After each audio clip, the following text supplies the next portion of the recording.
Dum, bum, bum, bum, bum. No, oh, I hear myself. Yeah, it's because it seems like every time I restart and change resolutions, it does that too. Because you said that every time I've done that. All right, we're Okay. good. All right. Let me do this. Boom. That should be all set. So what we're gonna do is because it's part two, we're just gonna quickly repeat the intro, and then I'll feed us right back into the show proper, and we will quickly cover the Xbox stuff, and then we'll move on. Let's do it. All right. Hey now, welcome back, ladies and gentlemen, to Still Got Game, episode 3.5. I Still Got Game is the official podcast of TooLToPlay.com. I am your host, as always, and as 2 days ago, Derek D. Smooth Nolan. And I am Joel Dude I Rock Albert. And we were a little too supersized for our britches on Tuesday night, so we are back this week, twice in 1 week, to cover the rest of our E3 trip and everything we saw. But the fortunate part of us taking a break on Tuesday and coming back Thursday is now we've had some huge news come out of Microsoft this week that kind of counters what you just heard in the first part of our show. So Microsoft had originally come out at E3 and they put their dick out. They laid it in the sand. And they said, hey, this is our stance on DRM. This is our stance on used games. And maybe the message wasn't correctly portrayed and some parts were portrayed after their press event.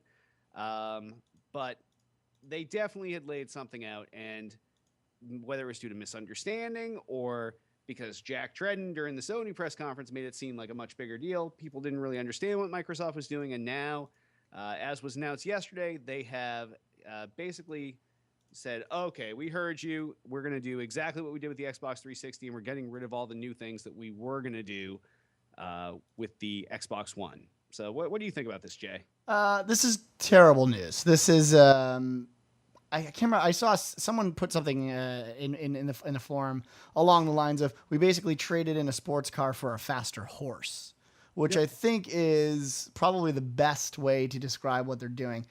Consumers were completely unaware, and again, this is Microsoft's fault. I have to stress this is their fault. They didn't really explain it well enough. They didn't get in front of it. And instead of getting in front of it and actually putting the PR out there and explaining how this system is going to work, they went back and said, okay, we don't know what we're doing. We're just going to go back to what we did. So this is a huge step backwards in terms of progression. The whole idea with Microsoft, they were trying to use the Steam model. Yes, it was not implemented as good as Steam, but you can't just be right out of the gate. And I think it was they were trying to slowly introduce it. This apparently was still not slow enough for consumers. It still felt too fast, and they had to backtrack. So now, sadly enough, the only difference between a PS3 or a PS4 and an Xbox One is I guess Kinect and some sports stuff, but not much. People clamor and talk about diversity and having a reason to buy a different system. This was a reason. You either supported something like this or you didn't. And sadly, it's just a total clusterfuck on everyone's part. I mean, Microsoft just really dropped the ball, so it's not good. And for people that understood the benefits, that's the worst part of this is Yes. because now when they came out and said, okay, it's going to be just like it was with the Xbox 360, you'll be able to play your discs, do all the shit you always did, use games, sell your games back. But what we lost were all the new things that required that internet connection to verify that your digital purchase was yours. So things like transferring digital licenses, the 10-person family plan thing, which was the greatest fucking thing ever, is now gone. And that's something that if people realized how that worked, I think they would have appreciated it a little bit more. Yeah. Like in our example, let's say that I didn't even add 10 friends. I just added Tiff and I to ours. Well, that meant the way the ruling was on the family plan was you can have 10 friends, and at any given time, one of those friends can also be playing the game that you're playing. So that means basically every game, things we buy two of, we would only have to buy one of for both of us to play. It was an insane deal. It's frustrating that that's gone. And people are like, well, why would they do that? Because then they're going to sell half as many games. Well, no, not really. Because if you think about it, it's all about the revenue over time. And Microsoft had finally figured this out. They looked at the Steam model. They had figured out the best way to do this. They just couldn't explain it. And it was, okay, so maybe we sell half as many games, but the publisher is getting more in the long run versus that one game that someone buys, sells back used, and that game trickles down 4 or 5 times. or someone that goes to Redbox and rents a game for $3, and 50 people may rent that game from the Redbox kiosk, but basically the publisher only saw one game sale from that disc. It was not a good system. The publishers actually made out this way, and we would have seen either a price lock or some sort of price lowering. And for the game resales for the digital versions, there was talks that the publishers would be taking a cut of that. So you could sell it to somebody else. The publisher got a little piece of the pie, which makes it more them more appreciative of that used game market in the digital world. And now we lost all that. Now it's basically no innovation. We've stifled it to make the whiny internet bitches happy. Yeah, and I think that's the worst part about this, really, is we don't know what would have happened. You know, like that's, to me, it really blows because it could have been good, it could have been bad, but at least we had a choice. You know, you had a choice. You either buy it or you don't. And people just kind of, I don't know, I guess said, screw it. I don't want either. Like, I don't want to deal with it. I don't want to pretend to deal with it. I'm just going to say no to it completely and I want to go back to my old ways. That's what really bums me out. I mean, it could have sucked. I never said it was awesome. I never said it was like the greatest thing in the world, but it certainly was a step in the right direction. Taking physical media off the table, giving us digital downloads. It's what people have, been raging about for movies. It's what people have been raging about for music. Obviously, music went the way of MP3s.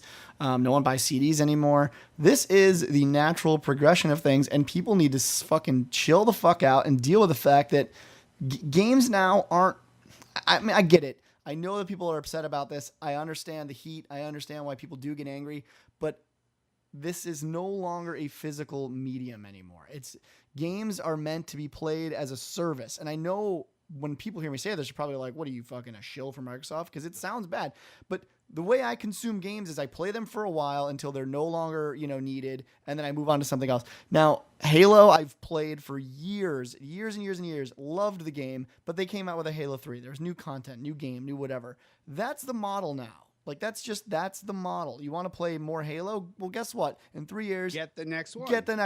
Then you get Reach, and then you get Halo 4, and you just keep cycling through the releases. Yeah, so it's a bummer. I mean, it's a bummer for me. I could talk about this for years because there's so many angles. That's the thing. There's so many angles. There's no one is right and no one is wrong. And what really bums me out, I said it as soon as this was announced at E3.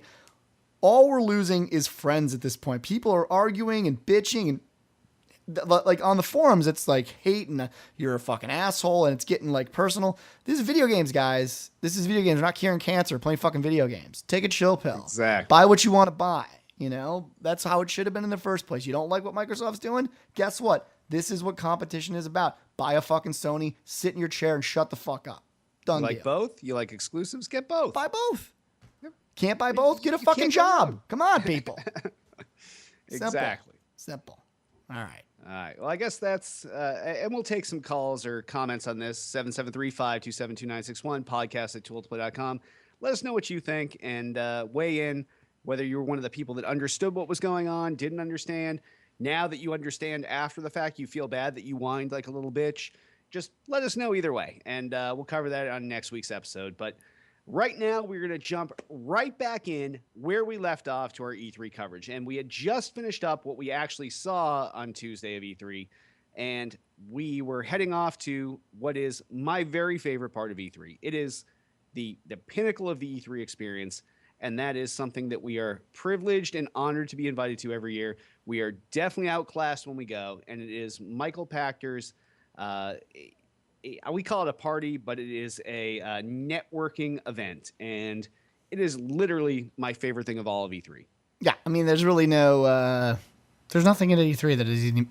I mean, when you're like I think we talked about this on the last show, right? We kind of went into this because I remember talking. I met with Michael Morhaime again, and I mean, I guess we did. Yeah, we did. We covered a little bit of it, but I mean, yeah, it's probably the best reason to go to E3.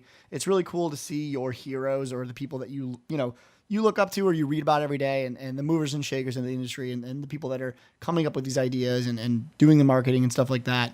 Being able to talk with them one-on-one or be in a situation where you have the opportunity to talk with them. That's what I love about gaming. And I love to at least try to pick the brains of the uppers to see, what is the future of gaming? Where are we going in this industry? So very cool stuff. Very, Yeah, very cool where party. else can you go at E3 where you are at an event with basically this is the Tuesday, so the Monday has happened with all the big press events, and you are sitting there and you are standing at the bar next to or talking to or in a group conversation with your Jack Trittons and your you name it. Everybody from Microsoft was there. Everybody from Sony was there. It is literally you're humbled by the gaming greatness around you, and we're definitely privileged to go to that. And some of the best conversations I have at E3 are there, and obviously we saw Peter Moore there, a whole bunch of other people. So it's a good time, and then we kind of segued from that to the actual parties. And Bethesda always has a nice little offsite party, and we hopped the train, headed down there, did the Bethesda party. It was a good time, and then our good friends from Twitch TV invited us to their 2-year birthday bash, and that was how we capped out that night in drunken revelry and Yes. broken bottles and cups, and shit went crazy. There was a little bit of anger. I think blood was drawn at one point, right? Yeah, there was There's there some was blood a drawn. faulty, depending on the recollection, it was either a faulty reception, a faulty handoff, a faulty both, or no matter how you look at it, there was a fault and something smashed and someone bled. Well, Switzerland always likes to say it was both faults. That's how Yeah. Switzerland does things. Yeah, Switzerland's a pussy. Switzerland's a bitch. Switzerland can't help it. He just wants to keep the peace. He just does. That's all he wants. Switzerland wasn't keeping the peace last night during the hockey game. No, Switzerland was not keeping the peace because the Bruins suck balls. But anyway, so what happened Wednesday night, bro? All right. So Wednesday we started off the day, and this was another awesome day. One of my favorite ways to start the day. We had our time in the Activision booth, and I think we had 2 hours booked there, so we kind of broke things up. And Jay and I went right off to see Call of Duty Ghosts, and I will tell you, this game is remarkable. It is one of the best Call of Duty games. It's obviously the best Call of Duty game. It's graphically impressive. Some of the innovations they made, that things that we were all nervous about, that it was Call of Duty dogs or whatever, the stuff with the dogs are fucking really, really cool. Yeah, it's weird to like it because I feel like it's so lame. You know what I mean? Like, everyone was talking about the dogs and like, oh, I can't believe they have dogs. What's the point? But the way they've integrated the dog system, and I actually have to call it the dog system because it is, it's a part of the game. It's something that you really can't get around. You use the dog as a distraction. You use the dog as a weapon. Use the dog to put, sort of a barrier between you and the enemy. So it's woven into the story, but it's also woven into the gameplay. I don't know that everyone's going to dig it because of the way Call of Duty plays. And I'm really still not sure whether or not we're going to see the dog in a multiplayer aspect. Oh, we definitely won't see it in multiplayer. I don't think so. We might see it in like a perk, right? Like you might get the dog as a perk. I actually believe that will happen. In fact, kind of like instead of calling it a chopper or whatever, right, you go you'll hide call in in the a corner, call dog. in the dog, and Yes. he runs in there, but Yeah. probably only in the attack format. Whereas Right. in the campaign, this dog is, and we saw examples of this throughout the campaign. You either can send him in and as a killer, and he can literally jump up and chomp necks and be a badass and kill people, or you can send him in and have him pretend to be a dog, and he's over in the corner, woof woof woof woof. And then once he pulls the soldier over your way, you get up there, you fucking knife the fuck out of him, and it was impressive the way that worked, and it was a lot better than the dogs Right. reveal event. So that was surprising me, and considering it's like the billionth game in the Call of Duty series, and most people have some Call of Duty fatigue, it actually undid that fatigue for me, and this is definitely on my list of the million other fucking Xbox One games I'll be getting. Yeah, and I like what they did. The big thing they demoed for me and Derek was what they're doing graphically with the game, how they're adding new shader technology, and really taking. And this is going to sound super boring, but when you see it visually, it is actually very cool. The way they're actually doing rocks and pebbles and really detailed, fine-grained things. What their technology is doing to sort of improve upon that, where it doesn't look like someone just took a rock paintbrush and painted the ground end rock.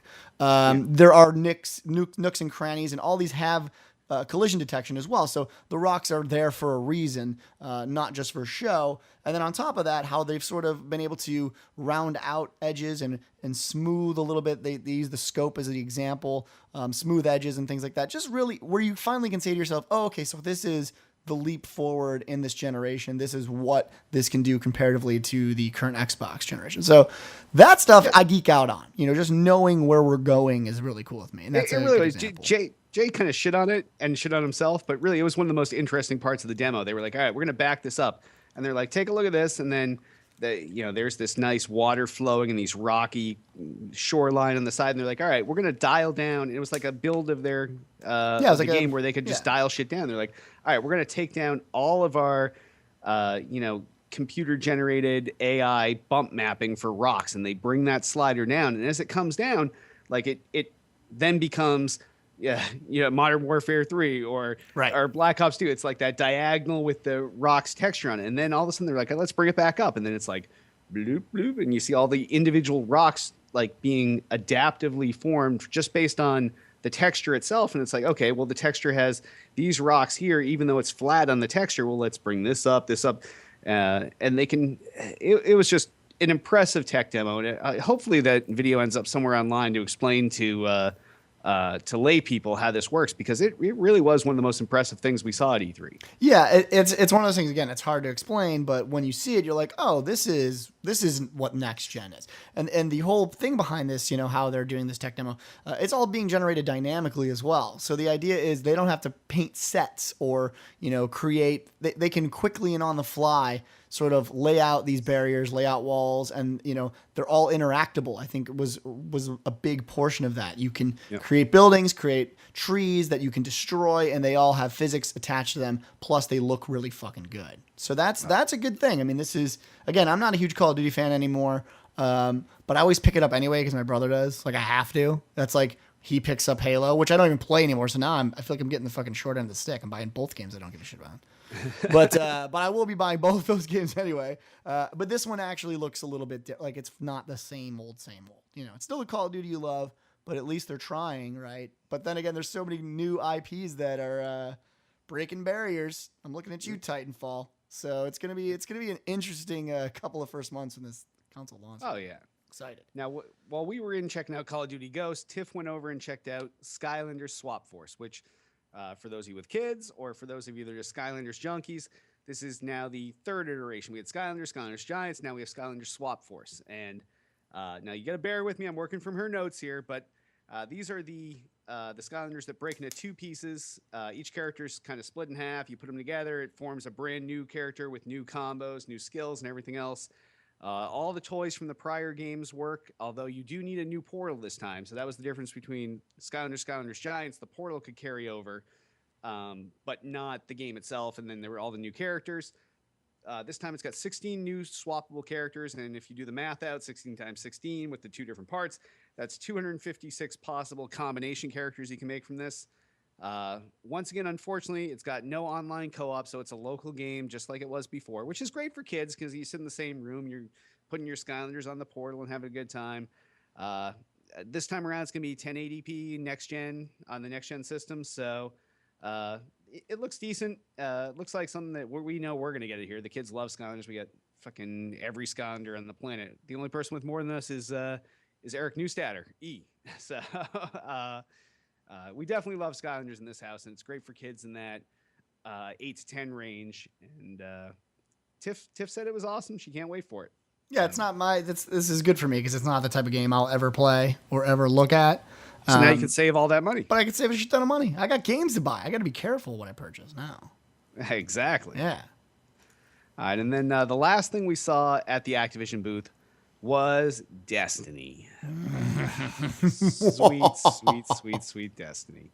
This was now what we saw there was basically the same demo that was showed off during the Sony press conference, but it was shown in real time, played with basically the players that were playing from Bungie were pausing. They would talk about things. They'd pan around, let us see the depth and breadth of the landscape and how far the draw distances were, which is basically anything you see you can go to. It goes on forever. That was crazy. Like for me, and that's another one of those can't explain until you see it. But they show. I think most people. I'm hoping most people have seen the demo from E3 or watched it.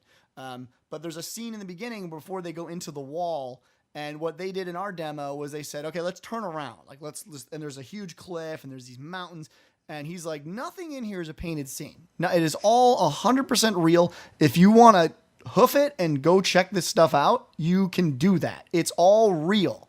And when you see the size of it, when you actually see the size of this planet, it's almost like you're like, how is that all real? And it is. That's the thing you really got to take away is Destiny is not a on rails Halo remake. It is like full on MMO in the sense that it is a living, breathing planet with places that you can go to, and there are no limits to where you can go. So that's a huge takeaway from the demo we saw, and it's breathtaking. So I wish they would have shown that in the tech demo originally, but obviously they were pressed for time they kind of do their own thing. Yeah, I think what they show off at the press events is pre-recorded. It's granted, it's still actual people playing through the level, but it's all pre-recorded because it has to meet a certain time frame. This was nice where they could take their time, walk their way through. We saw exactly how the system worked, and people were dying that were playing, and they couldn't get revived until after loot dropped, and you really saw it feels a lot like Halo, but it also has this whole other aspect over it. It almost reminds me of the BioShock plasmid stuff or Skyrim's spellcasting stuff.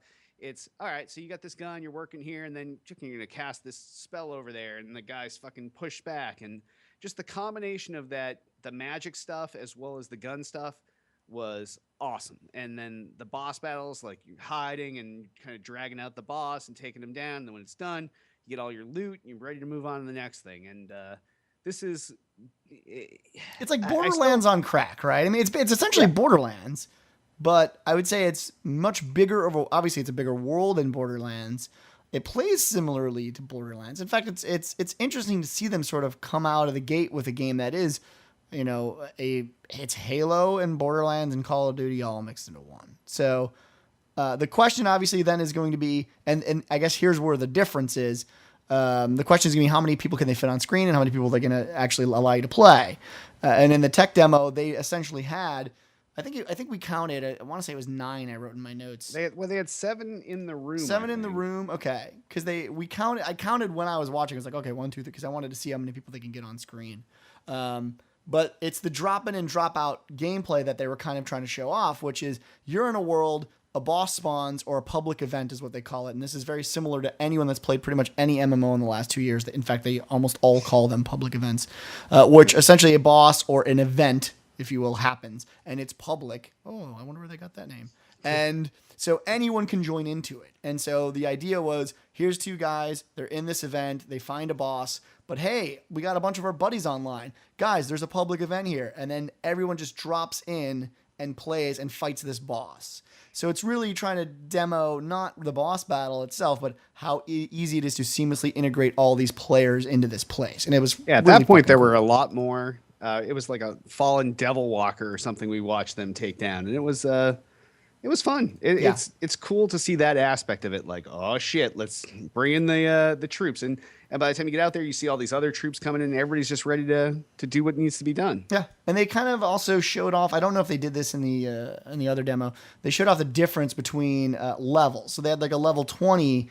And I think a level 20 was actually Zerk Deej, who is an old friend of ours and member of Tool to Play, who now actually works for Bungie, which was kind of cool. But they showed the high level stuff as well. They got, you see like, oh, here's a level 20 coming in, and they're all level 4s, and they're taking down this beast. He's coming in. Of course, he does more damage and that stuff. So it was really cool. The game did not wow me as much as a game like Titanfall, but it is certainly, because they showed so little, it's impossible to draw any real conclusion until we see it. But from the little they showed, I mean, it's some pretty amazing shit. So we'll have to most see. of the fighting we saw was all inside in the dark, and most of the beauty we saw was outside in the light. But we didn't see a whole lot of outdoor fighting to help establish what that looks like. Right. So definitely awesome. Wednesday, always at the start, always Activision, hugest booth, biggest booth there. Really great to see. And they showed off, we saw a little bit of the Diablo 3. We didn't go in for the actual sit down because we know Diablo 3, it's out for the PC. Basically, hey, do you have a PlayStation? Do you have an Xbox One? Okay, you'll be able to play it. So. And here's how the buttons map. And actually, on the floor there, they were only showing it off on the 360 anyway, so it wasn't really worth our time. But it's Diablo 3. Map the buttons to the controller, and the customizable mappings for all of your basically what your bar is in the bottom Diablo 3 now. That's, you got all 5 of your 6 controller buttons that you can map stuff to. Right. And it looks decent. And if you're not a PC person, here's your chance to get Diablo 3. Yep. All right.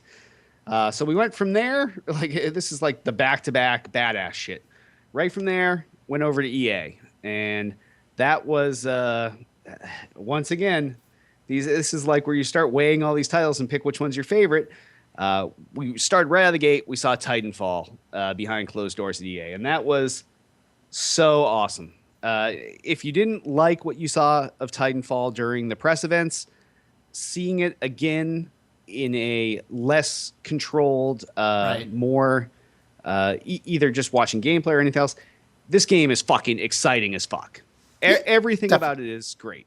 Yeah, and the coolest thing about it is, and they were talking about it a little bit. Nothing is scripted, and yet it feels scripted because there's so many cool things that you can do, so many like really interesting and intricate things that because of this whole dynamic of you have a mech and then you have infantry. But the infantry is extremely agile and moves quickly and can do pretty much anything. Obviously, it dies easy if it gets hit by a mech, but because it has this ability to move and sort of go anywhere, it levels the playing field in a way where you don't feel like, in just watching it, the guy that was playing that had his screen as the one that we saw, he was whooping ass as infantry, but then he'd get in a mech and he'd whoop ass as well.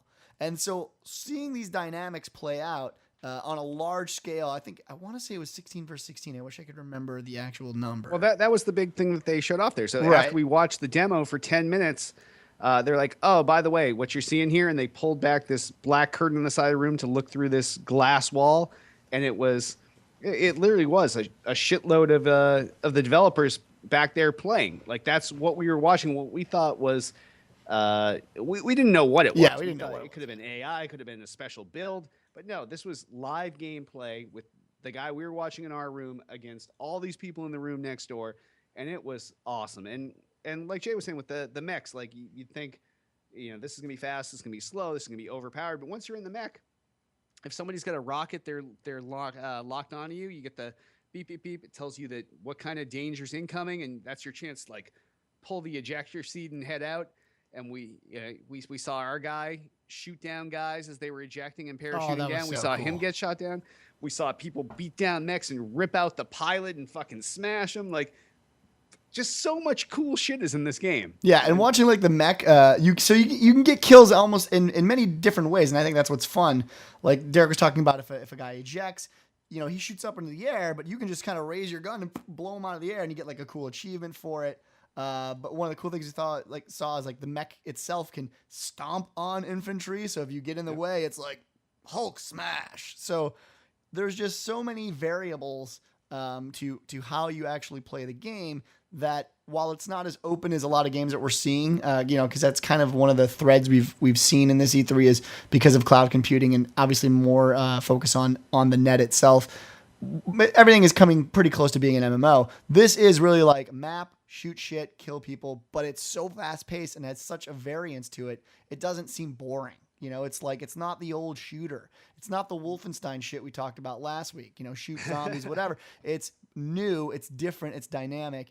It's extremely exciting. And I put it down when we wall first walking and jetpacking dynamics that are, it's not your Halo jetpack. It's like this new thing where like, yeah, you're hauling ass and you pump a little jetpack and you can run across this wall sideways, jump to the other side, run across that wall.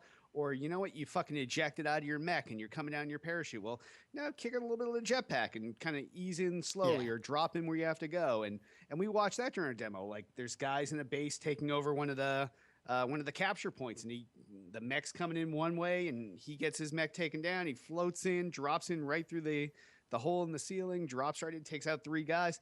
It is there's a whole bunch of new gameplay dynamics that we're not familiar with that I think this bridges the mech game, the shooter game, the kind of nuancing of jetpacking, the whole parkour type aspect where, you want to jump on top of a building, well, you give a little bit of jetpack, get halfway up, pull yourself up. It's definitely going to be a different kind of shooter to learn, and I'm really excited to play it. Yeah, and they haven't even shown. That's a great part. They're showing one map. You really don't know what the RPG elements are going to be, how you're going to level up, kind of like Call of Duty, and all those things. So there's so many things that are missing. They didn't show us a lot, and to have that small amount be shown and be so wowed, I can't say anything. Again, I was against it when I first saw it. I didn't like the way it looked. I thought it was a little last gen looking for me, but I don't care about graphics when I see this game. Gameplay is all that matters to me in the end. And I think the graphics will always grow on me. I've never been a fan of like Borderlands graphics, but I love the game Borderlands. So all those things aside, seeing gameplay like this, finally, again, new stuff, different ways to play video games, I'm totally all for it. Titanfall is one of my best in shows. And certainly I don't think anyone out there is going to hate it. Maybe they don't totally like it, but I mean, it's at least new. They're doing new stuff. So it's very cool. Very cool. Most definitely. And then we touched on this briefly at the beginning of the show last week. One of the surprises of the show was this Plants vs. Zombies Garden Warfare, 4-player class-based third-person shooter from PopCap. The last thing we expected. Looks like a ton of fun. Whether you want to be the melee guy, the infantry guy, the sniper, the healer, it doesn't matter. It's just. It's a fun third-person shooter game because it's been so dumbed down to that level, very kid-friendly. Yeah. You want to play with kids that you don't feel comfortable like letting them shoot where blood's coming out, and you just want them to kill like not the scary zombies, but the PopCap zombies. I think this is gonna be a winner. We're definitely picking this up in our house. So. And this is one of those games that transcends on multiple levels because I don't have kids, I don't play with kids. But I like the game, right? Like it's on a level where I think adults are going to really like it. It's a new way to do, again, a third-person shooter, and I'm loving it, man. People are just coming up with new ideas. It looks like a game where, once they're only showing us the first level, so you can imagine you kind of let your mind go and say, like, man, this can be awesome when there's just thousands of zombies or huge boss battles. They kind of, as the demo goes on, and some people might have seen this too, the final boss, like there's really like 5 bosses out of this demo. It like ramps up through it just keeps ramping up. And the last boss is like this uber giant, because they already had a giant before. So you can kind of see where they're going to take it. And it's just really, it looks like a good, fun game. Drop in, play for 30 minutes with some buddies, kill some of these zombies and go on, and move on with your life. So coming from PopCap, they make super fun games, period. PopCap makes fun games, and this game is no exception. So, Plants vs. Zombies, if you guys love that sort of genre and what they did with that game, this is just in a 3D shooter. Can't go wrong, I feel. Not at all. Can't go wrong. And then last but not least at EA, Jay and I had the chance to check out Battlefield 4. So we played this in a private demo, 32 versus 32. It was so fucking epic. 64 players playing, 2 commanders, 1 on each side, and the game just looks beautiful.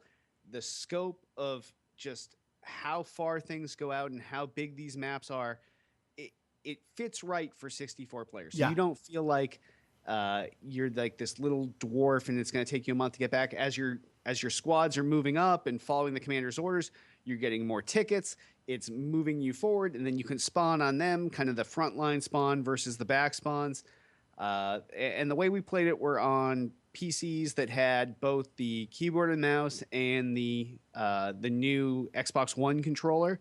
And I will tell you, this game is as playable with the Xbox One controller as it is with keyboard and mouse. It's a blast. It was just so much fun. Yeah, the great thing about what they've done with 64 player, and this is another thing that's kind of hard to explain, but like you in your head, you're like 64 players. Is it just going to be like die, spawn, die? It doesn't work that way because the way they've built the game, and this is how Battlefield used to always be, and because of technological limitations, we had to sort of pare things down on the Xbox. But now that we can actually get these 64 players together and fighting again, you start to realize like there's pockets of battles that are going on. It's not like this big, all these 64 players are in a giant circle and they're shooting each other. No, it's really well paced because you have certain spawn areas like you already do in Battlefield. But with this many people, there's always a battle somewhere. And the way they've designed this, I mean, it's almost hard for me to explain. The demo that a lot of people saw, they saw the takedown of this massive building. Well, all of that can be done via commander, via infantry. If you say to yourself, hey, we want to take down this massive skyscraper, you can go plant bombs at all these extreme, like, break points in the building underneath. And say at the top of that is a location where, one of the main objectives to capture is, instead of going up, you can say to yourself, okay, we don't want to go up and we don't want to capture that. We have to go all the way up this elevator, which you actually do take elevators. You could say, fuck that. Let's just bring the whole building down. And all of your infantry or the commander can assign, places for you to go where there's, weak points in this building and take that motherfucker down. I mean, it is it's rewarding as fuck. Yes. Like when you see it, you're just like, holy shit. And the fact that every building you go into, take an elevator to the top of the building, parachute off, get to a new location, get in a car. It's everything that Battlefield, I think, 3 really tried to be, but just couldn't because there wasn't enough players. And so the big maps on the original Battlefield felt way too big. Like, okay, it takes me 45 minutes to walk to the end of this building. I get shot. Motherfucker, I gotta do it again. And now I gotta do it all again. Now it feels like, oh, there's a pocket battle over here. Oh, there's a pocket battle over here. Oh, I can sit up here and snipe all these locations. And adding that commander to follow your commander. The commander which was something is that brilliant. lacked before. Yes, definitely. Yes, absolutely. Having the ability to have the commander assign tasks for you to do, and then if you do those tasks, it benefits your team, only makes having a commander even more important. And that role as a commander consequently becomes extremely important too. You got to be a good commander. Can't say enough good things about this game. I can't. It's too good. It was a blast. I enjoyed playing it, and even when we were done, it was one of the few things that we played where even while we were playing, the guy that was to my right kept fucking shoulder tapping. Hey, did you see this? Oh shit, check this out. And I was like, oh my god, that's fucking awesome. I did it too. And then Jay's getting bugged from over there, and then afterwards, it was almost like a debrief. Like, we took off our headsets and we're like, all right, did you see this? Did you see that? Oh my God, I was over here. I did this. You could swim through this channel. And it's one of those games that just kept it like you didn't know what the next surprise was going to be. And when you discovered it yourself and you're like, oh my God, that's awesome. Or somebody else discovered and they filled you in. You're like, wow, that is fucking so sweet. Thanks, dude. Thanks for helping me out. And you're like, oh my God, I'm swimming across this channel. I'm going to come in this building from the backside and take over this point. It was so much fun. That was one of the more fun demos that I played at all of E3 this year. Yeah, it's very rare to like get that many people. First of all, it's a LAN and there's 64 people 64 standing next to each other. It's bizarre. The layout was kind of hilarious. They had the blue team and all those computers had blue LEDs, and they had the red team, which was China, and it was all red LEDs. And you're facing each other, like 64 people, facing each other. Our screens are facing your screens. You're just like, motherfucker. So it was just a great demo, as well as a really great video game. So first of all, DICE can pretty much do no wrong for me. So it'll be interesting to see where the series goes. I think the big thing too is once you have 64 players and they're learning the game, because we're all newbies, we don't know what the fuck we're doing. But once people know all these like places on the maps, how to bring down buildings, what are the great vantage points, because there's just so much shit to cover. There's so much land. It'll really, I think, be fun strategically. So, and it's cool. It needs new voice acting. Yeah, that was the only downside. I noticed I said it right after Jay. We played on the Chinese team, and you'd think nowadays things are a little PC, and our commander voice gets on when it's time for us to do stuff, and he's like, oh, you guys go get the building. We take down the building, and then we take them down. And I was like, did I just hear this in 2013 through my headset? But I guess there's a point where you're not going to have them speak Chinese to you because no one would understand that. So you give them this kind of accent. You don't want it to be like the classic Fu Manchu over the top stereotype accent, but they picked something in the middle. It still seemed a little offensive to me, but you deal with what it is. Yeah, it was a little like off-putting, I guess. I mean, like I heard it and I looked over at Jay and he was looking back at me at the same time. Like he's like, they hired a white actor to do a Chinese voice. Yeah. Like, oh my gosh, can you believe that building is going down? He said, like, we want the white rice. You're like, whoa, this is too much for me. Too soon. But other than that, the game was fantastic. So it was awesome. Yeah. All right. Well, speaking of too soon, while we were doing all that stuff, Tiff was over checking out Sega, and once again working off her notes here. So bear with me. She checked out Sonic the Lost World for both the Wii U and the 3DS. Obviously, Sonic games, something that is never in short supply at the Sega booth. There have been years at E3 where we saw literally 7 Sonic games. This is true. So for her to only see 2 and to see them on the Wii U and the 3DS, she liked them both. Obviously, nobody's really tremendously interested in the Wii U unless that thing gets some kind of major price cut to put it down at the range of the Ouya price level, where I was willing to pay $99 for something that could have shit out in the bathroom for the Ouya. So if this was $99, it was a different thing. But she's not a big Sonic fan, so she's going to kind of have a bias against it. But the game looks good. It plays like a Sonic game, but she just doesn't like the Wii U gamepad and holding that with the screen in the middle and everything else. Yeah, who wants to hold an iPad to control their video games? An iPad with joystick shoved in the side. Right. But on the 3DS, obviously different story. It's Sonic, and it's exactly what you expect. Right. Then she had a chance to check out Company of Heroes 2 for the PC. Obviously, PC game, single player, Germans versus the Soviet army. There's 3 types of gameplay. One of them is new. The others are the ones we're used to with the Company Heroes games. It's squad-based, has all new enhanced AI this year. It's going to be on Steam and in retail stores. It's got Twitch integration with it. It's one of those games that's easy to learn, hard to master, and there's a lot of strategy to it. So if you've played a Company Hero games in the past, I can't remember. I know I played one. I can't remember what it was though, because they jumped from the numbering system to the named sequels, and now they're back to the numbering system again. But I played these at one point and enjoyed them, but that was when everybody had out their World War II game and you played them all. Right. Yeah, it's nothing I was looking forward to, sadly. But we'll have to see. It's a decent crowd, but there's just so much competition. Yeah, the competition's too thick, possibly man. keep up. And again, it goes back to like what we were saying with like Wolfenstein and all these other games. These games are not necessarily bad. It's just that when you put them up against Titanfall and you put them up against Destiny, it's like shit. I mean, it's just like ouch. It's gonna be rough for you guys. It's like the small town hot chick. Yeah, like that chick in that small town. She may be the hottest girl in your town, but you take her to LA and sorry, not gonna hold up. Competition's too thick. Yep. Or she's too thick. That can be a problem too. And now that Jay's alienated our entire female audience, I like to. So what we've gone to now is Jay and I headed over to Deep Silver to check out Saints Row 4. So I was actually playing. Jay was pretending to watch me from behind, but I could see his reflection in the screen whenever it was black, and he was just texting. Yeah, that sounds about right. Yeah. So Saints Row 4, I had a chance to check this out at PAX East, and it was a blast there, and it was as good here. It's that same open world Saints Row gameplay. It's got now this time you're the gang leader that became the president, and you're kind of that badass president that's got strip poles in the White House, and it's a fun game. The weapons are over the top, just insane, crazy. Like I was using a dubstep gun and a wormhole gun, and for the demo, all these things had unlimited ammo. So I was just going apeshit. And you got your powers where you can jump, and you're fighting all these aliens, and it's one of the.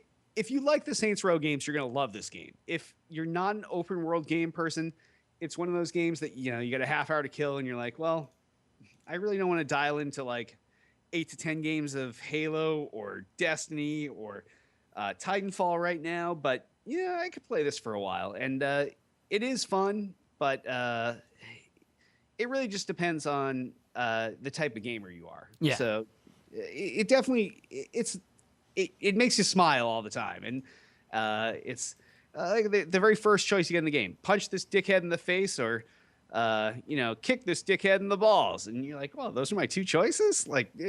But it's that Saints Row fun. It's just a really good time, and I was laughing out loud. But you were laughing out loud. That's the only thing I could gather from it, is that you were just consistently laughing. If I was to write notes, it'd be like, oh my god, he's laughing, and shut the fuck up. Yeah, it was funny, and it was a good time. It's just I don't know if I could sit down and play this game for 3, 4. Like when I game here, like we start at 8 o'clock at night, and I play till 1 in the morning, and I don't know if I could play 5 hours of this game in a clip. It's one of those games where you play for half hour to an hour, and then you call it, you play something else, you watch a movie, you watch some TV, but it's definitely fun. If you're a fan of the series, this is a must-have for you. Definitely. Yeah, definitely. Now, what about Witcher? I mean, that was a pretty good time, Witcher 3.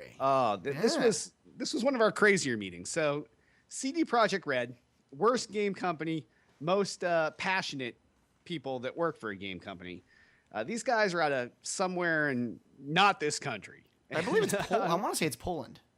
Yeah, it's Poland or Denmark. It's somewhere in the in that area of the world, and these guys are really passionate about the series. For those of you who don't know anything about Witcher, it's a it's basically Skyrim, but it takes place in an entirely different world that they built up over the time, and like from my notes here, like these guys were insane with what they showed off. I know Jay had some trouble staying awake for this one, but that was not due to the game, but due to just his lack of being manly with alcohol. This is true. So, really, what we saw was these notes are insane. They're completely useless to me. All right, so I'll go off the cuff. Basically, what this game is, if you played Witcher 1 or Witcher 2, there's these monsters in the world, and you are this kind of guy that is you've been kind of blessed as a half monster type thing, but you're not a monster, but you can hunt monsters. And despite them saying, you do things for good, because you want to, but really you just do it for money. So you're like, you show up in a town, they're like, oh my God, there's this monster that's killing our people at night. You're like, well, I could help you out for money. And so that's what the game boils down to. But it plays like Skyrim. Now, Jay didn't think it looked as good as Skyrim. I thought it looked better than Skyrim in some ways. Like I like what they were doing with the water scene stuff. Not ship to ship, because I don't want to give the wrong impression, but they showed a lot of like water scenes where you take a boat and essentially boats, there was swimming, there was horseback riding. Yeah, so it's got a bunch of ways to travel. And it's got quick travel as well, like Skyrim and stuff like that. So if once you go to a place and you discover it, you can then quick travel to that place. And the idea with the questing is pretty different, but it's also very much the same. If you want to follow the main storyline, you absolutely can. You can go down the path and kind of just hammer it out and beat the game. But at the same time, if you say to yourself, oh, I wonder what's down here, you will find dynamic monsters that sort of spawn within the world. They are not always the same. They have different abilities. All of those abilities you can kind of look up and see like, oh, I've discovered this monster. It's like this other monster. These are what these monsters might do.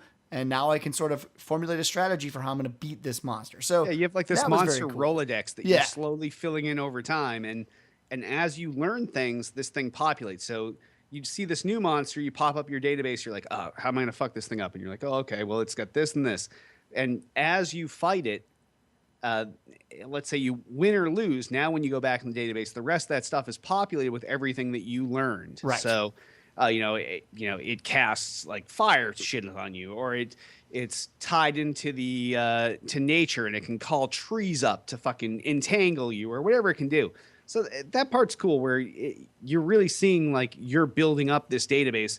Some of it's from your fellow Witchers who are the monster hunters. Some of it's from you. So, there's a certain part that's pre-populated. There's a certain part that, it's exciting to go through a game and not know what a monster is going to fuck you up with. And then once you do it once, then you can just reference it in the book again. You're like, okay, I'm up against this kind of monster. And, oh, yeah, I remember him. He does this, this, this, and this. So it was cool. I thought the graphics looked great. Those guys are real passionate about it. I mean, it's the first demo I think we've ever been in where the end of the demo, it was like rate your waiter, like, rate your service. We got these little sheets to fill in. Would you be interested in buying a game like this? What would be better that we can do with Witcher 3? Definitely a company that really wants this game to be their best game. They put it forth as this is it. We're going gangbusters with this one. This is that's all these guys do is they just crank this game out over and over and over, and they live and breathe this. And they went even as far as to be like, okay, well, there's people that are in here checking us out as press that have not played this game.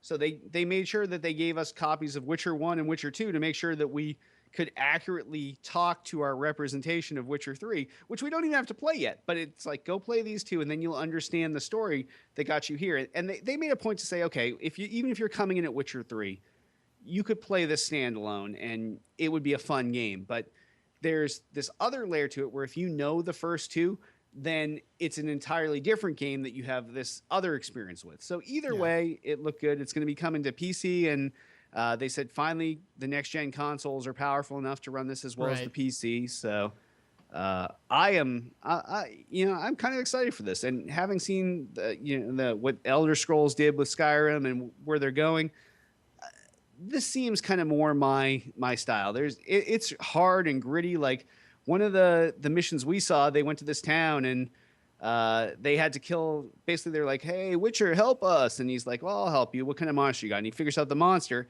and the monster is tied to some random person in town where if you kill the monster, he's just going to steal that person's life energy and respawn. And then he's like, well, I'll kill the monster, but you got to go kill that person. And this person's totally innocent.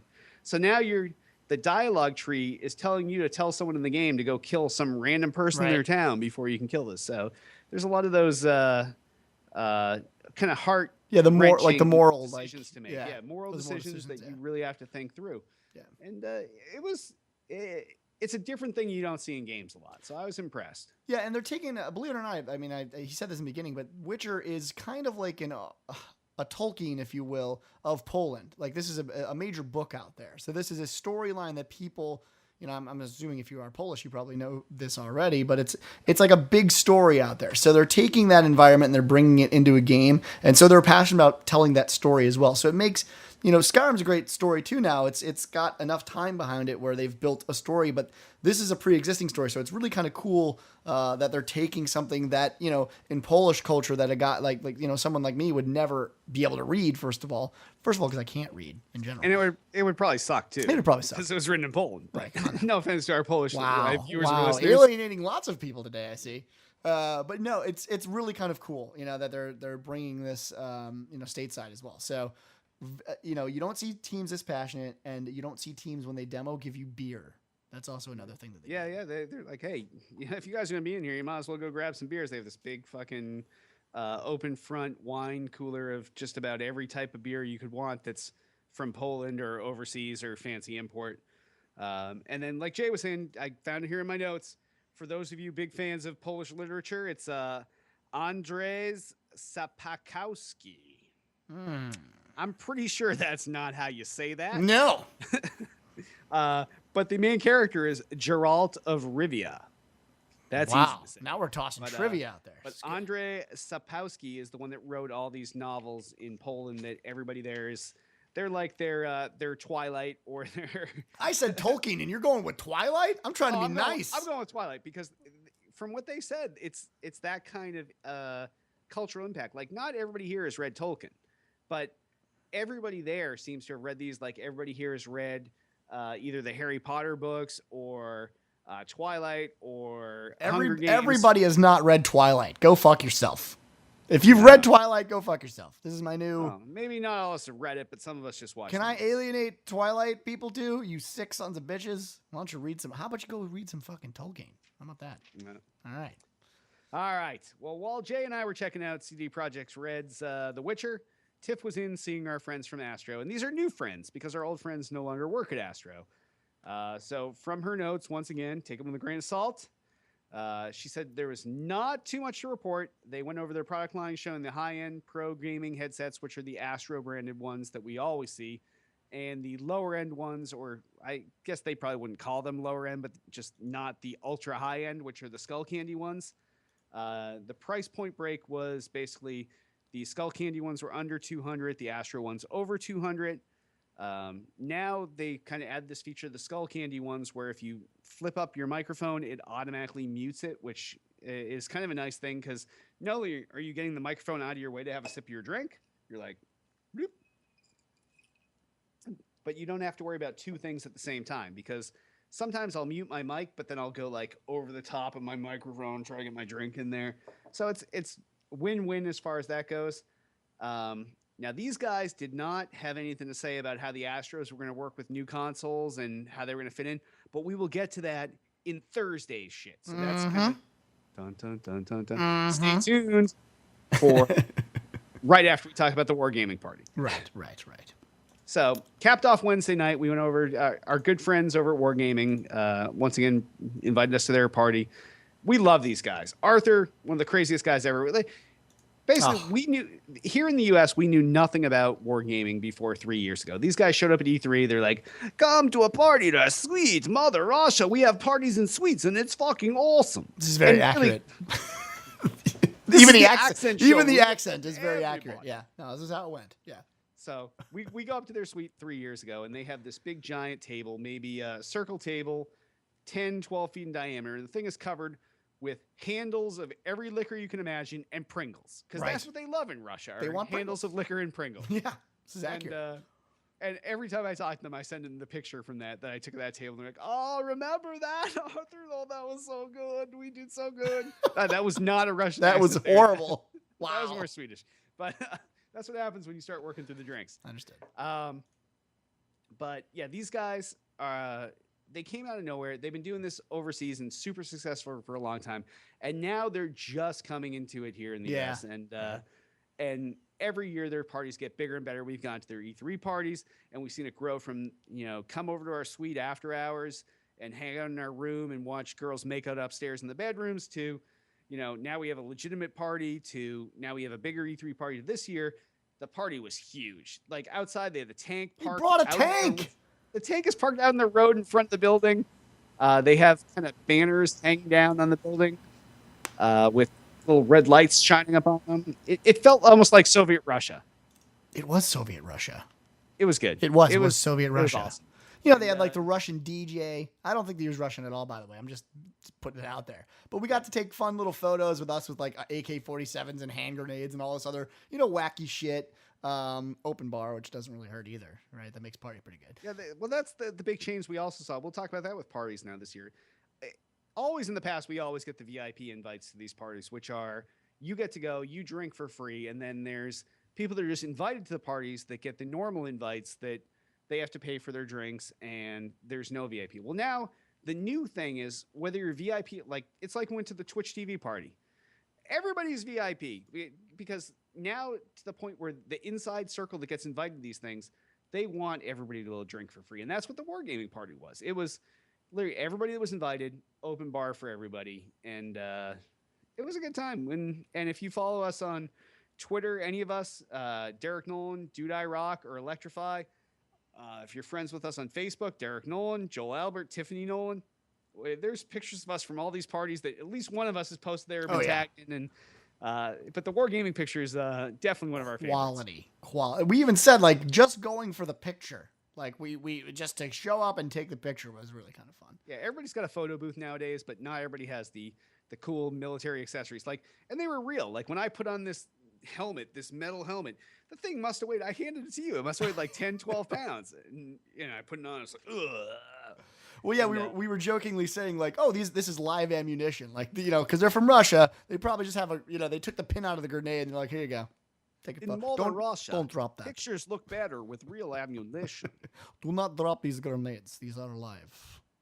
But yeah, no, it was a good time. We're no more offensive than FPS Russia, who's not actually from Russia, but everybody loves his YouTube videos. Because he's from Ohio. Yeah, he's from the Midwest and he does that fake accent, but he does it better than us. This is true. But he probably doesn't drink as much as us when he's doing it. That's true too. Yes. All right, so we capped off the Wargaming party. Super, super good time. And then after that, we had a little stop at Subway that was not a good time. And then yeah, never go for late night Subway because Subway is the white trash food of white trash. If you're backed up, all right. Well, it's a pro tip. If you're backed up, You want some food poisoning? You want some food poisoning. You want to get the things moving in your body again. You want to expel everything you've eaten for most of your life. At that very second that you take a bite, you go to Subway. You go to want to watch your Subway. sandwich made where they scoop your meat with a beach shovel? Subway is also for you. Or Everything is there's a pro tip here too. If you know that you're eating something and it's destroying you, don't say to your buddy, "Hey Derek, can I have the other half of yours? I want to totally fuck up my entire life right now." Don't do that either. If somebody checks out, you should trust them that they checked out of half of their sandwich for a reason. Yes. And that you probably don't want the other half of their death sandwich. No. No. Why did I do that? Why? It was horrible. My food poisoning finally resolved itself yesterday. So Yesterday. Yes. Well, yesterday was the first day I ate real food. I've been eating saltines for 5 days. I'm sitting on a toilet right now. I'm in my bathroom doing this shit. Oh, that doesn't surprise me. Yeah, no, I'm living on a toilet, literally.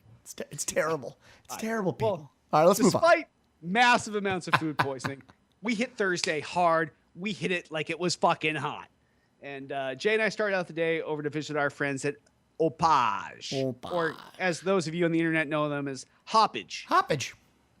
So these guys make the what the fuck is I have one in this cabinet right here. It's the PVR2. Well, the problem is it's a very bland name. It's the HD PVR Gaming Edition. Game Edition 2 that and they the were 2 showing Plus. off at this show. Yeah. Which is basically the same unit that I have, that many people have. Makes it real easy to record your gameplay, makes it real easy to stream. But now they have what they've done is hardware-wise, they introduced a optical out, which is nice if you got it hooked up. And like the way I have to record my gameplay is, despite the gameplay coming HDMI into the HD PVR2 and out, my audio still has to come to my headset direct optical from the back of the Xbox. So now that thing rips out the optical and gives you a port right on it. So now, no matter what you're streaming, even if you're switching inputs that are going into it, you're always getting the audio out to your headset, which is nice. But the big change they made was with their software. So they've got this new, did we tell us what it was called? They didn't, but it's basically a new version of software. They took all these little pieces of software they had that were separate, like Streamies, like the Opage, Capture, and all these other things, and they put them all together in one piece of software that does everything. So whether you want to stream, whether you want to record, whether you want to tweak all these settings, it is all in one place. It makes it real easy. Now they have a Mac version too that actually looked pretty decent.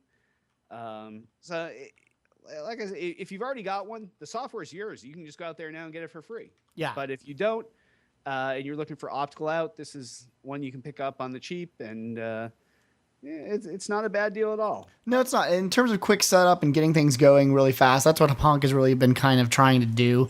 And because we're seeing, now streaming-wise, the Xbox One's going to stream directly to Twitch. I think PS4 is Ustream.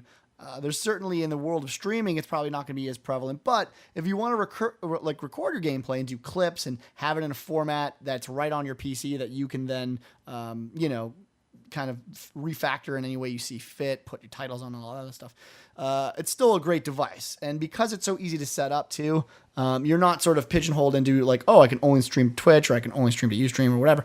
You can do anything, which is kind of nice. And they've got a PC solution, hardware solution as well, that they kind of hinted on, but they were really pushing this, box solution that you can sort of move anywhere. The box solution makes it so much easier. And I know you kind of shit on the streaming capabilities, but that's what everything that I've ever streamed. If you go to Twitch TV / Derek Nolan, all that gameplay comes right out of the HD PVR2. I've got the settings. It streams at 1080p. Like, people jump in just because they're like, holy shit, you're streaming at 1080? What's going on here? And they come check it out. And it really does a good job. And it connects right into Twitch and pumps it right out. And it's good stuff. Yeah, it's a pretty good little system. I've got nothing but good things to say about them. I've done most of the reviews for the site actually from Hapunk. I think one of their biggest lacking pieces every time we did the review was the actual software. So now that they're sort of realizing this and trying to integrate, because I think they actually used a third party to do a lot of their streaming stuff, and they kind of just said, okay, we're going to bring it in-house and we're going to try to do it ourselves. There's also a version for the Mac, so if you have a Mac, you can use them as well, and you can sort of obviously do any of the tweaks and settings, things that you would sort of think of doing, like if you've used streaming stuff on the PC before. So it's a decent product, and it's actually cheap enough where I think it's an easy buy. There's no reason you wouldn't want this if you're gonna be a streamer like us. And the other thing they fixed in the software now is instead of needing like 2 PCs and all this other stuff to get your own audio back in the game, because when you record the Xbox, the only thing you get is for team chatter, you get everybody else's talking, but not yours. And the solution was always take the audio out, bring it to a PC, have another microphone to that PC, bring your audio in, merge them, then pump that back into the HD PVR2 as another audio source, mix all that and send it out. Well, now on the PC that you have linked to the HD PVR2 Gaming Edition with this software, you can just be like, okay, well, I'm also going to have this mic hooked up that's going to pick up my audio, mix all this together. You can set the levels on the mix, makes it so much easier to inject your own audio in the mix. Or if you're not the person that's recording a game, like a multiplayer game, and you just want to have, you want to do your own voiceover to the game that you're doing, it makes it really easy for that too. So, software wise, I think the software saw a lot more advancement than the hardware, and the software is a free update. So if you already got this, you can't go wrong. If you're going to look into buy hardware, this is your easiest way into streaming. And even if you don't know what you want to stream, the price point is low enough that it's doable for everybody. Yeah, definitely. All right. Well, so we went from there over to see our friends at Turtle Beach. And Turtle Beach is probably the headset manufacturer with the most individual SKUs of any headset manufacturer. It's too They much. actually have 57. They told us this as we walked through and saw them all. Now, Turtle Beach, they make quality stuff. And they make it all the way from the low end to the high end.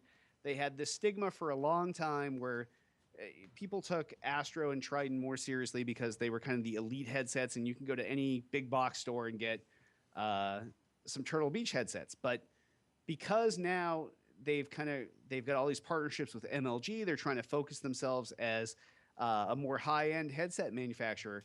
Now they have to have this full product range, and these headsets I'm wearing now are. These are, well, they say Child's Play on the side. Yeah, I just showed mine. These are Turtle Beach headsets with the Child's Play tags on the sides. These guys do. Oh, you got them on too. Look at that. Yeah. We're twins. Oh, except I'm more handsome. But other than that, so they have a full line of headsets. Everything from your low end, like just padded fucking shit on your ear, to you want to step up and have 7.1 surround, and they have their new line of headsets, which are amazing they're kind of media headsets, so they're not really built for gaming, but you could use them for gaming. Right. But the one thing that we really came out of the Turtle Beach booth with is what they do is they have a separate line. So instead of just buying a 7.1 headset, they have 7.1s that do Bluetooth for the audio for PlayStation, and they have ones that use the Xbox chat cable for Xbox. Well, what they told us is, and when they showed us off their Xbox One ones, because a lot of people's concern is the Xbox One and how are people going to do voice chat. Well, theirs is coming with an adapter bundled in the box that plugs in that little port that lets you use their headset with Xbox One. So now we know that there is an adapter in existence that will let this happen. Right. Now, when we asked Maura if they were going to sell this adapter separately, things became a little more vague at that point. Right. She was definitely not forthcoming with information.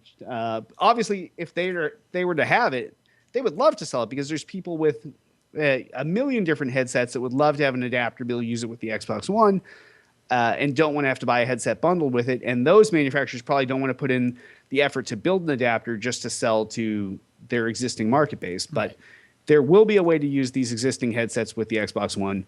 Whether the audio is going to be coming into the headset from the Xbox controller, which is something that Microsoft kind of talked a little bit about during their press event, which is not the press event at E3, but the Xbox reveal event, where now the controller, in addition to carrying just the voice chat, is also going to be carrying the full 7.1 audio. Right. So instead of needing a connection to the back of the Xbox and a connection to your controller for the voice chat, now you would get everything through that port. And you're like, well, why would you do that? Well, here's the benefit, listener or viewer. What you can do now is think about when you play split screen. Jay, what's the problem if you and I have headsets on and we're playing split screen? Everything? All right, that's not the answer I was looking for. The answer I'm looking for is the audio is wrong. So all the audio cues of footsteps and everything else, that does not fit. You hear something, the same thing I hear, but we're both in different parts of the game. Well, by delivering audio through the controller, now Jay's getting audio for what he's seeing, and I'm getting audio for what I'm seeing. Which is pretty nice. Yes. So it is an entirely different benefit that nobody's talked about yet. We know Turtle Beach is going to be able to handle this. All 57 of their headsets, whether you're looking for something low end to high end, they're all great. These probably have the best ear suction of any headsets. Oh yeah, man. They're they grip your whole head. It's ridiculous. Yeah, these are the 7 series, and basically they kind of seal your ears out to the outside world. And it's not like you feel like your head's being crushed, but when you take them off, you're like, whoa, there's world out here. And then you put them back on. So I'm sure when you took yours off, you probably felt the oh, you're not wearing yours, but no, I'm wearing black. Yeah, my Sony's.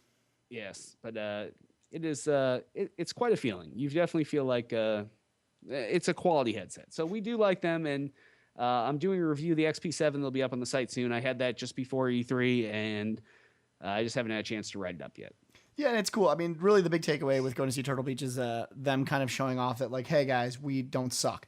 I think a problem with a company like this, I love them, but because they have 50 plus SKUs, it is really hard to sort of know what your product you're getting. So it'll be nice to see what happens once Xbox comes out and what they come up with. But it's like, there was just so much to see, and it was like a rapid fire. Like, okay, does this, and this is from this set, and this is so there's a little bit of mix and match that you're gonna have to do there. But they make quality headsets. That's the takeaway. That said, it is always my most fun appointment because Maura just cracks me up. She's one of those PR people that doesn't like sugarcoat everything. She says it what it is. I think during our tour, the word vagina was used. Probably. Oh yeah, it's not your typical PR person watching everything they say. So definitely a good time, and we enjoy checking out their stuff. Yeah, definitely. And I know some people in chat right now are saying they didn't like that. They're more of the Astro fans and stuff like that. Totally understandable. I think both great headsets. Again, the takeaway really is Turtle Beach is known for shitty product in the sense that there's so many SKUs that if you go to, Best Buy and you pick out a product, you might come home and it could be a $30 headset, $40 headset, and it sucks, but they do make now, obviously MLG is a part of it.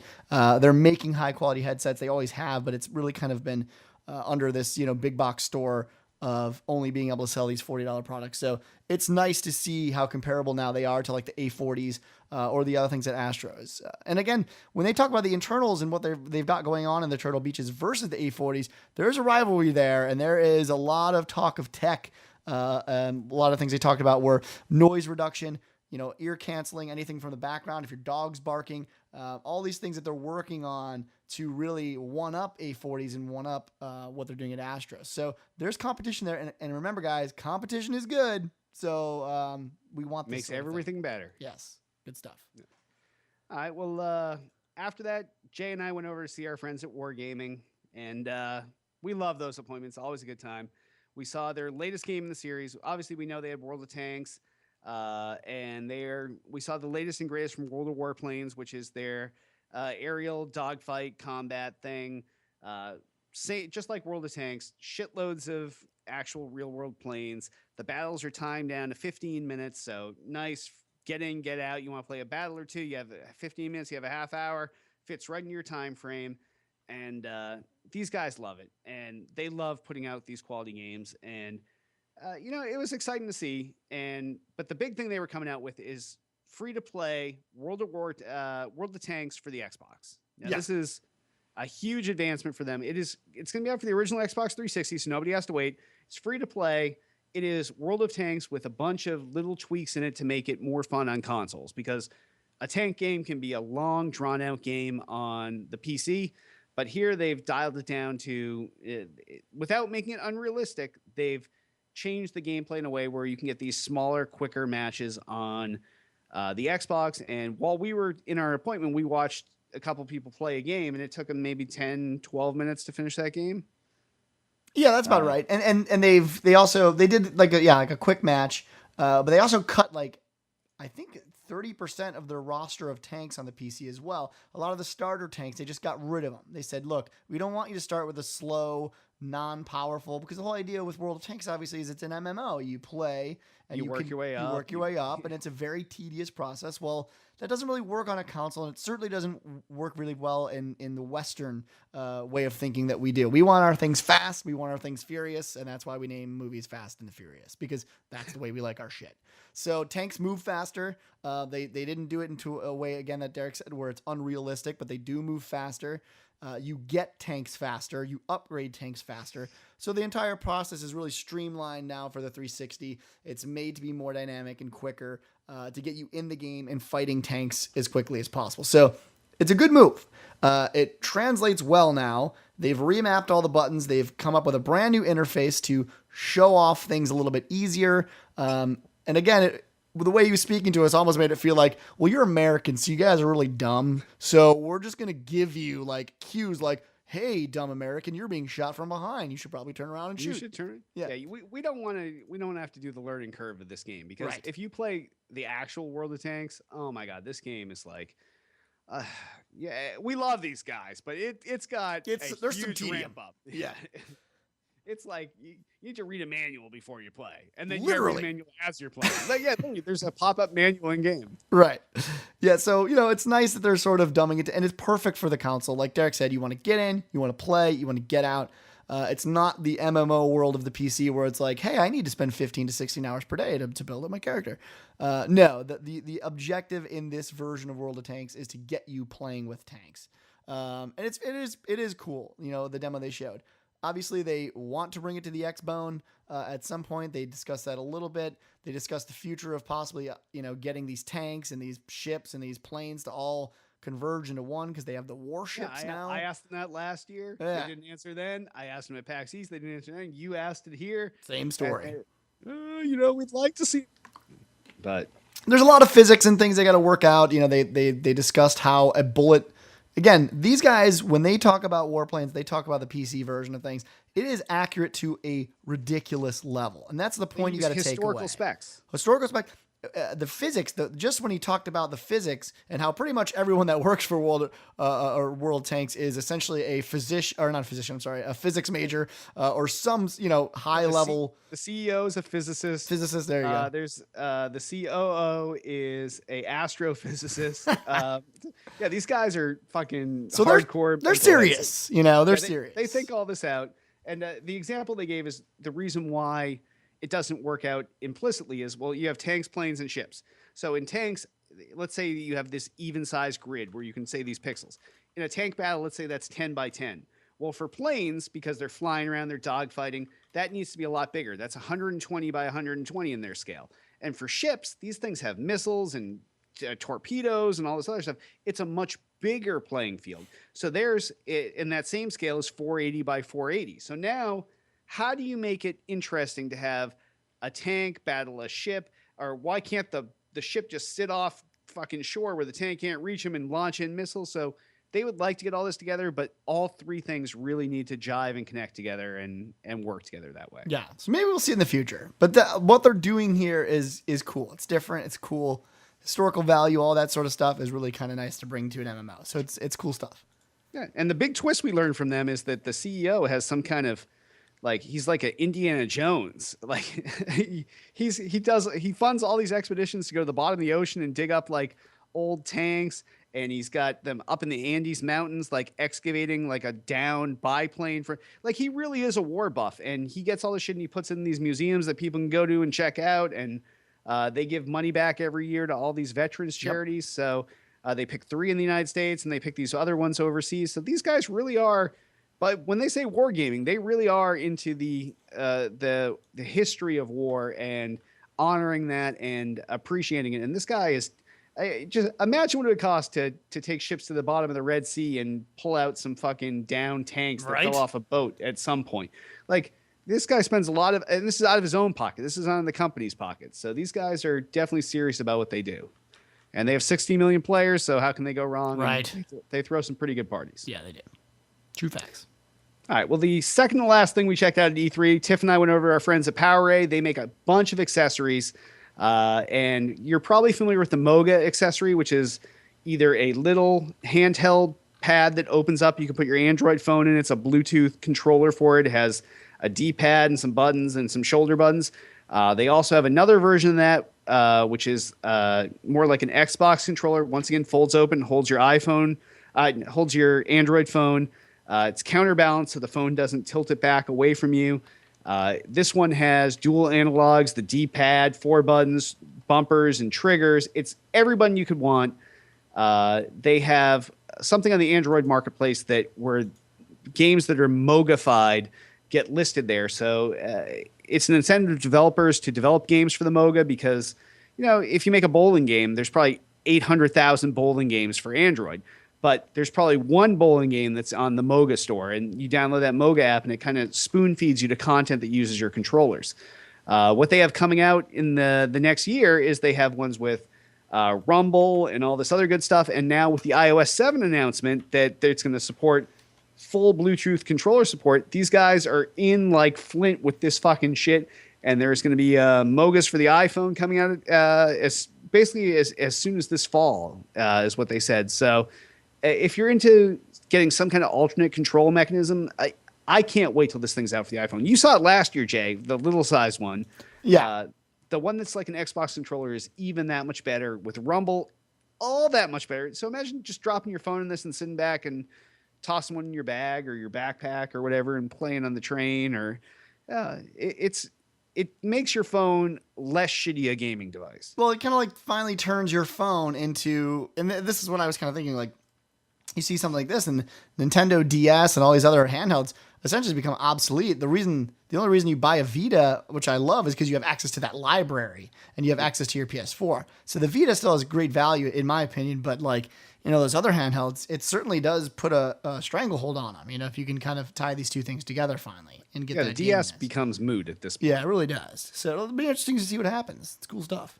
And the price points are low. Like right now, I think they're $40 or $50 for the little one or the big one.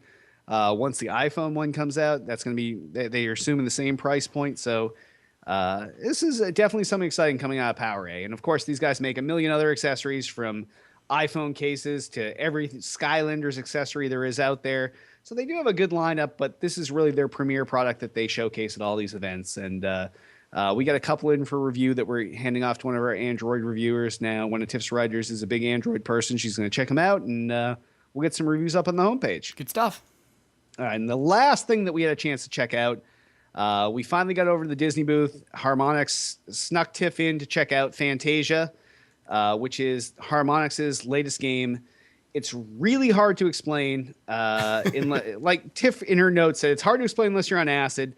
Playing is believing. And she did the theater experience and then pulled me in when she was doing her hands-on. And I watched her do hands-on. I don't know how to explain it, except it is, you smile the whole time. You've got movement, you've got music. It's not dancing. It's not a music game. It's got some platformer elements to it. It is, do yourself a favor. Go on YouTube, check out a video of it. It is definitely worth finding and checking this out, because this is Harmonix stepping out of their comfort zone, and I think they've done a really good job with this. And you will smile when you play it. Like, whether you smile when you're watching the YouTube video is a different thing, but just, it's one of those feel-good games where you can feel like Mickey in Fantasia doing that, just controlling all the music and changing things up, and it's giving you some cues on screen, and then you have the platformer aspects. It really is a good time, and I think that Harmonix has done a great job with this. So I'm proud of them. They're obviously good friends of ours. They're based here in Boston, but they really have they've stepped out of their comfort zone. They finally broke free of their they were definitely typecast, and now I don't think they're going to be as typecast in the future. That's good. I mean, that's always good. I mean, obviously that genre that they were doing, the music genre, has kind of taken a back seat now. Not really so much people buying it as they used to. So it's nice to see them kind of break out and not sort of fall to the wayside. So it's good stuff. Yep. Most definitely. And Tiff in chat here is saying it's magical. Right. And it is. All right. Well, before we wrap up the show, we're going to quickly hit the mailbag and voicemails. One quick question, Jay. Altius asks, I assume you guys will be discussing it this week anyway, but what is the best thing you saw at E3 and what was the worst? That's, fuck. Jeez. WildStar, which is a game we didn't talk about. It's an MMO that's coming out I think by the end of the fall. It's kind of a new game, but an old game. It's the old guys from Warcraft, actually. They built a studio called Carbine Studios. It's being released. It's just a different way to do MMOs. I know the audience doesn't care too much about MMOs, so I won't get into that. But it's either that or Titanfall. So those are the two for me. Worst, there wasn't a lot of worst games this time. I'd probably say Wolfenstein, the ones that we saw. I was the least attracted to it, right? Yeah, the least attractive of them. But that's probably my two right there. What about you? Wolfenstein, definitely my worst. And I'll put Titanfall and Destiny as my top two titles. Yeah, that works. Yeah, that's most people that went to go see the show, by the way. So that's how good those games were. Yeah, it's a ski fest. I wore a Destiny shirt earlier this week, and I went in the grocery store, and my cashier and the bagger were asking me all about it, and they called over a bagger from another aisle to ask me about it. And then yesterday was outside going to Buffalo Wild Wings for dinner, and I walked by a bunch of staff guys, and I was wearing the Titanfall shirt, And as the kids and I passed by, we heard this guy go, "Did you see that guy? He's wearing a Titanfall shirt. What the fuck?" And then as we're turning the restaurant, I turned back to look to see and they're all looking over at us. So these games definitely have the common man ear out there, and they're both quality games. I can't wait to play them both. I will say best shirt goes to Destiny though. That's a quality shirt. The quality material. The quality of the material. So good on this. Bungie cares about how my nipples do or do not chafe. Yeah, no chafing. No chafing. You don't even need powder. No powder. You just put it's got baby powder in the lining. It's embedded in the shirt. It's in the fucking shirt. It's great. Good shit. All right. Well, if any of you have feedback, give us a call, 773-527-2961. You can also comment on this episode on the Tool to Play homepage. And we love to hear your comments, and we will try to either answer them in the comments or in next week's episode.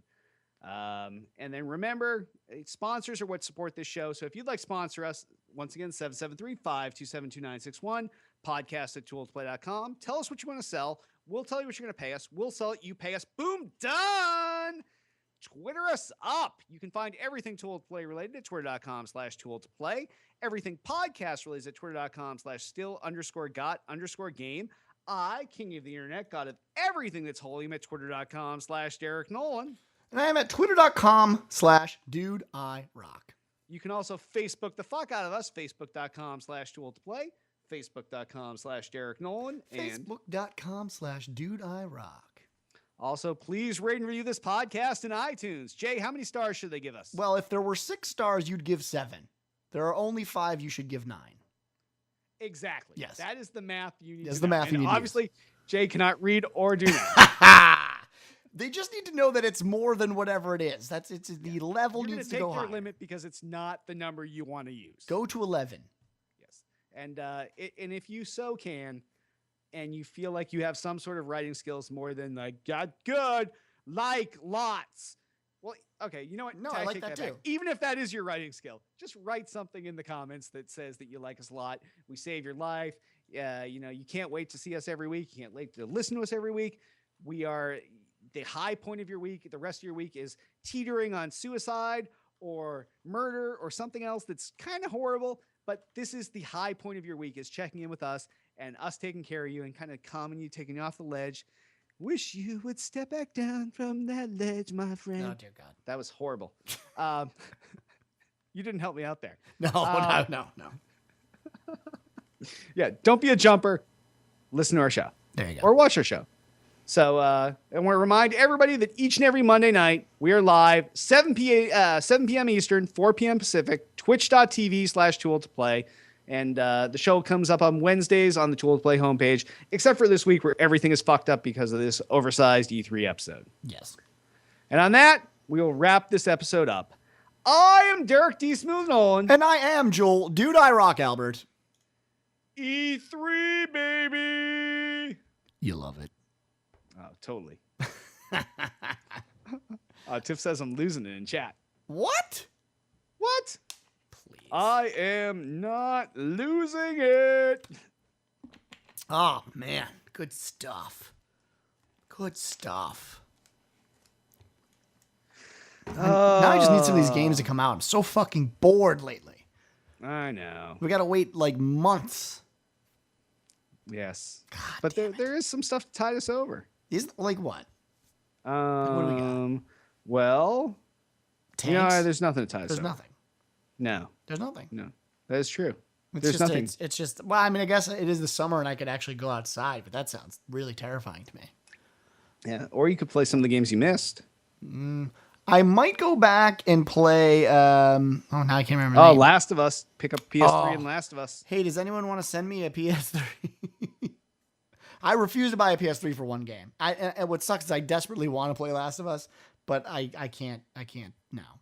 Dude, if they still had Blockbusters around, you can go rent one. Remember the days you rent consoles at Blockbuster? Dude, I fucking forgot. You cannot. Is there anywhere you can do that? Is there anywhere at all? I'm gonna Google this. I guess you right could now. probably go buy a used console at GameStop, and then when you sell it back, it's probably Worth not $1. Well, you could return it within their used game window. I'm gonna rent the PS3. Yeah. Oh no, can't do it. I've heard so much good stuff. Like I've been avoiding spoilers on Twitter and especially Facebook. People that I know that hate these games.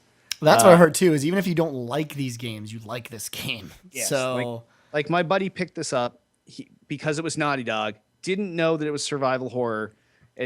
About 3 hours in, he was like, "Oh my god, this is a game survival horror. I'm returning it," and then disappeared off Facebook for a day and a half, and then came the message, "This is the greatest game I've ever played. The ending's amazing." Blah blah blah blah blah. So, now I have it definitely has that staying power. And what Tiff and I played at PAX East was awesome. So, damn, I need to rent a fucking PS3. Yeah, I googled renting PS3. And there's a forum post, and it's like, didn't Blockbuster used to rent consoles back in the day? That's all it says. Yeah, those times have changed. So you gotta buy one and return it at GameStop used. Ugh, fuck. We'll see. Someone give me a PS3. Someone's got it. All right, I'm out of here. I gotta fucking eat some dinner. I am out of here as well because now I have like 3 hours of audio to edit and get this up on the Tool to Play homepage. This will probably go up Monday, like the same day that we do the show. So yeah, that's fine. That's no big deal. Well, thank you everybody for tuning in, and once again, listen to us again, check us out again, and see you guys next week. Monday. Treat us right. Don't be dicks. Don't be True dicks. facts. Later, guys.